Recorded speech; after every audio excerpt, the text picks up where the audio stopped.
It's an owl tonight. The pale orb of feathers stay perched on a branch directly above me. Its white figure stands out against the starless sky. I've been lost in this forest for what feels like weeks now, though the sun and moon no longer make sense. Days bleed into one another, and I've lost count of how many sunrises I've seen through these endless trees. The feeling of time slipping away is like an itch I can never reach. The night falls quickly here. One moment, the sky is streaked with dusky reds and purples, and the next the stars blink out like the last remnants of a fading dream. It feels like the forest is swallowing me whole, erasing all the traces of time. I lost track of the days until the deer first appeared 2 nights ago. The deer was not like any creature I've seen before. Its body was pale, almost translucent, as though it was made of moonlight and mist. Its hooves did not strike the earth, but passed through it, as if the ground itself allowed it to float above the leaves. Its eyes, too, were alien, liquid silver, reflecting nothing but the stars. And yet, they saw me. The deer led me to clean water on that night. The fox that came the night after glided through the underbrush, never disturbing a leaf. Its fur, pristine white, glowed faintly in the moonlight, but it didn't move like any fox I've seen before. It didn't run or leap, it seemed to drift, as though the earth beneath its paws didn't quite exist. When it paused, its eyes locked on me, and for a moment it didn't feel like a fox at all, but something else, a watcher in the night. It led me to a tree with fresh fruit. I begin to wonder, are these creatures guiding me or watching me? I've followed the deer to water, the fox to fruit, but it feels like there's something more. They never lead me anywhere I haven't already found. They seem to know where I am, where I'm supposed to be. I cannot shake the feeling that they have been watching me far longer than I've known them. Now tonight, the owl perches above, just as the others did. The owl is no ordinary bird. Its wings shimmer with a faint, unnatural glow, and its feathers seem to change with each flicker of the firelight, as though it isn't entirely solid. It stays with me in the same pattern, the same guiding presence, and yet something is different this time. These ghostly creatures never made any sound, and they maintained a distance from me wherever I went. But no matter how I moved, they always stayed in one particular spot relative to me, like they stood at the tip of a compass's arrow, while I was the pin it spun on. I followed these creatures, and they always led me to something grand. The deer led me to clean water.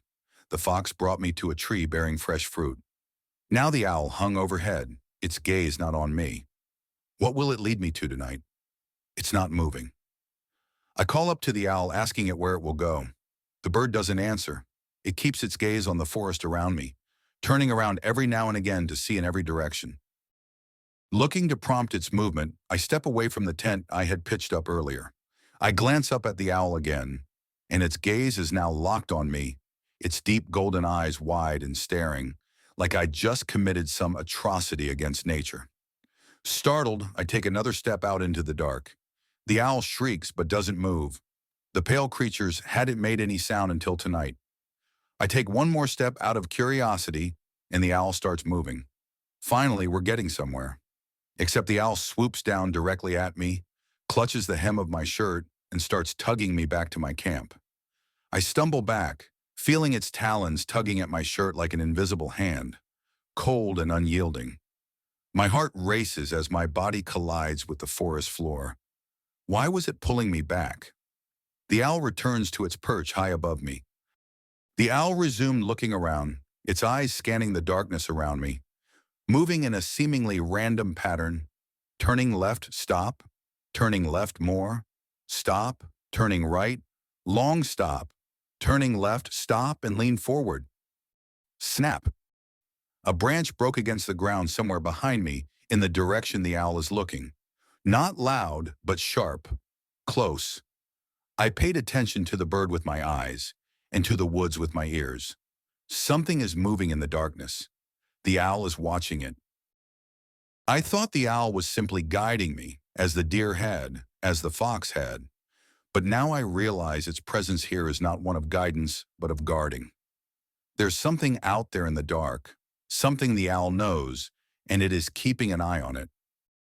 It doesn't lead me to an answer, but away from something much worse. It pulled me back to safety, urging me to stay within the bounds of the firelight and the tent. Until tonight, I'd not seen any signs of any creature other than the white ones that led me around. Not even rodents or insects like one would find in abundance in a forest. I was alone with whatever pale creature led me during the night. My eyes remain locked on the owl. A dry clicking sound comes from its throat, soft and rhythmic, like a gear turning without oil. Its gaze points away in front of me. I bring my gaze down to look into the forest beyond the light of my fire. There, between two trees, something not quite solid. Not black, not shadow, but a wrongness, a darker dark that didn't match the shapes around it. It didn't move, but the trees near it seemed to lean away. From what I can tell, it's tall, taller than a man, but wrong in its proportions.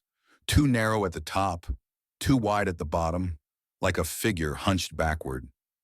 Focusing my eyes on the spot where a head must be, I can see its eyes. They are the wrong height, too high, unless it's in the trees. At first, I thought it was looking at me.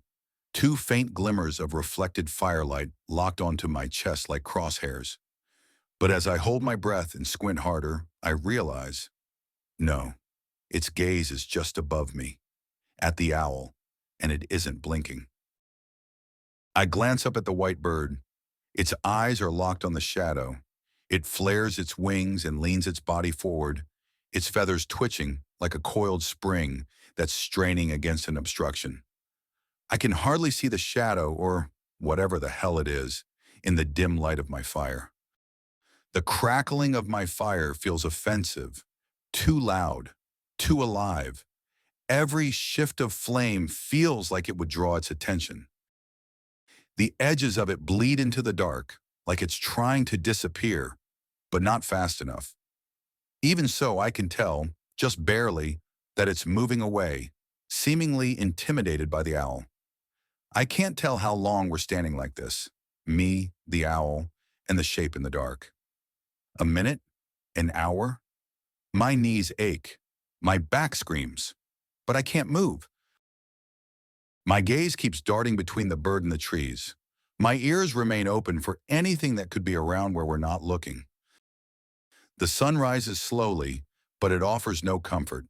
I'd gone the entire night stood up and staring into the woods. The shape slips backward, no sound, no break in the brush, just a slow fade, like mist retreating from morning light. But I know it's not truly gone. It had just decided for now not to cross the line. The owl leaves me, flying into the sky as though it's only fulfilling its duty. The pale creatures never showed up during the day. I guess whatever was stalking me doesn't care for sunlight either, if the owl is content with leaving me. Tired and stiff from standing in one spot for so long, I snuff out the fire and gather the tent. Every joint in my body aches as I sling the heavy bundle onto my back, but I have to keep moving. I wonder if there's an edge to this forest at all, or if I'll ever find it. My body aches, my mind frays, and all I can do is pack up and move on, hoping the next white creature will show me the way.